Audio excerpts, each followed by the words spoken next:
Dave, thanks for being with us. I'm going to put you on the spot here, my friend. Who is your Dodger MVP, Mookie or Freddie? Wow, you really are putting me on the spot. I can't split the vote. Do I have to choose one? You have to choose one. I'm going with steady Freddie Freeman.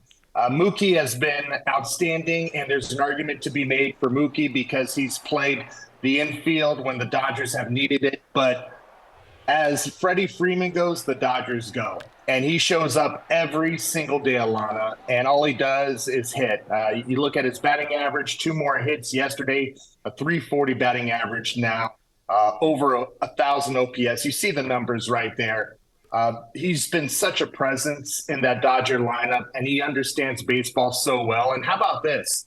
He leads the team in stolen bases. He has 16 stolen bases, and that's the one part of Freddie's game that you don't appreciate unless you're watching every day, just how great of a base runner he is. Yeah, I never would have guessed that he would have led the team in stolen bags. And if you look at them head to head, I tell you what, you look at Ronald Acuna Jr. and Matt Olson, you look at Freddie Freeman and Mookie Betts for front runners and NL MVP. Okay, a big weekend for the Dodgers, David, in San Diego. It was a wraparound series. Los Angeles takes 3 of 4 from the Padres. A lot of folks, I do not think this is a rivalry, but LA did exactly what they needed to do against a very good Padres team on paper. Yeah, I'm wondering if Slam Diego applies to the opponents because the Dodgers now lead the league in Grand Slam home runs.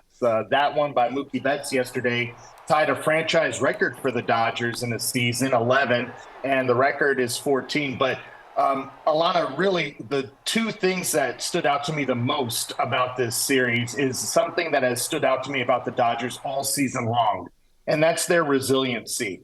Down 5-0. Tony Gonsolin yesterday looks like he's going to be out of this game by the third inning, by the fourth inning after giving up 5. The Dodger offense then comes back and puts up an 8 spot on the Padres, and they have no answer. To me, that was the biggest difference in these 4 games between these two teams. The Dodger players have told me this repeatedly, but it was on full display in those 4 games on how they played for each other. And it didn't seem like the Padres did that as much as the Dodgers did. And it feels like the sum is greater than the parts this year for the Dodgers. And I'm not sure you could say the same thing about the Padres.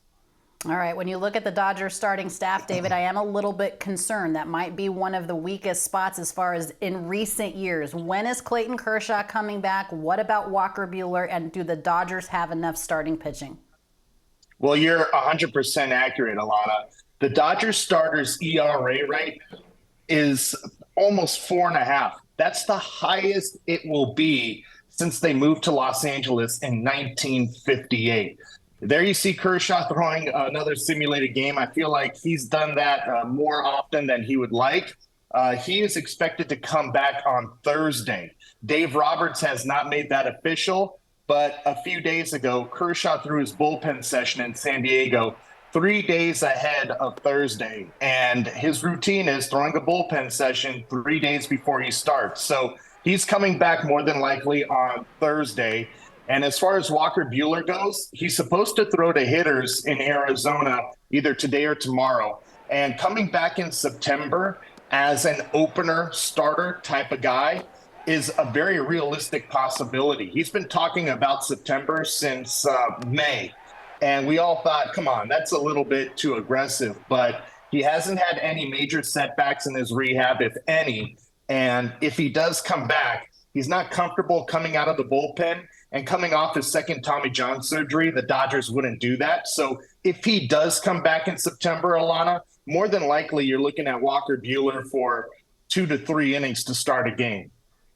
All right. Yeesh, as Bueller would say. David Vassegh, we appreciate your time as always. Thanks for the insight. We'll talk to you soon.